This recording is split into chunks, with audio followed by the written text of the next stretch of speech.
Chief Meteorologist Chase Jones.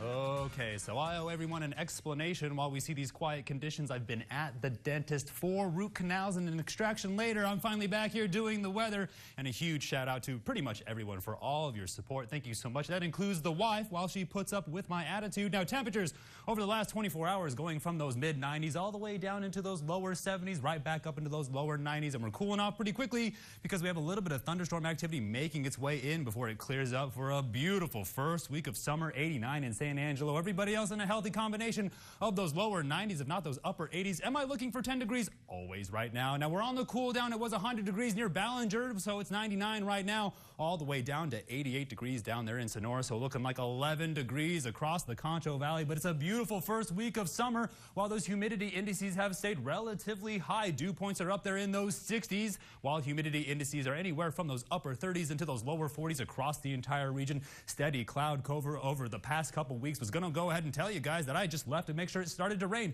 About 5 inches total. Now temperatures over the next couple weeks going to be above average, but not that high. We see a pretty cold pocket right there around Kansas. When we take a good look at the rainfall, just outside of the Concho Valley, but trust me, we've seen healthy amounts, but we could always use more. Now take a good look at the water vapor imagery. Steady, strong amounts across the entire eastern seaboard. That's some pretty strong blue concentrations. While we continue to see it hover around the Gulf Coast, you can see some strong circulations and some of those models even producing up to a hurricane, while off to the west coast, not seeing a whole lot of that heat dome we saw last year, if not the past couple summers, around those triple digits. Now, upper level pattern going to continue to show us that strong cold front making its way in, but you see this stationary boundary hover around the Concho Valley, a little bit of high pressure, still going to keep us out of those triple digits, but the cold front, if not those low pressure systems hovering around the Great Lakes, going to continue to keep things pretty comfortable for the next couple weeks, even though it's the first week of summer. Now, water vapor imagery showing you a monster circulation taking over Colorado all the way down into the Panhandle. We take you into the severe weather outlook, and it is all across the entire state of Texas. That includes the edge of the Concho Valley, but we're going to see some quick moving storms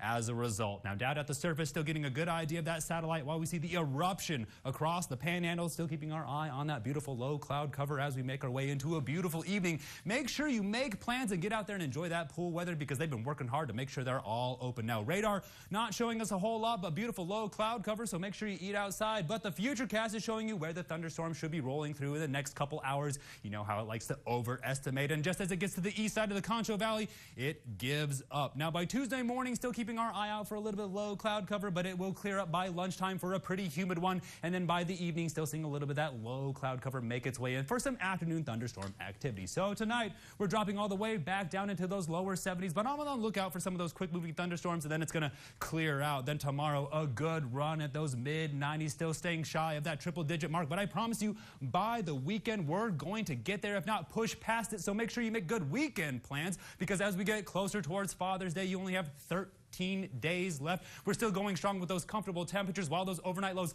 push up into those lower 70s while we still see steady amounts of rain. Stay tuned. I'll more up the break. You're watching KSAN News at 5.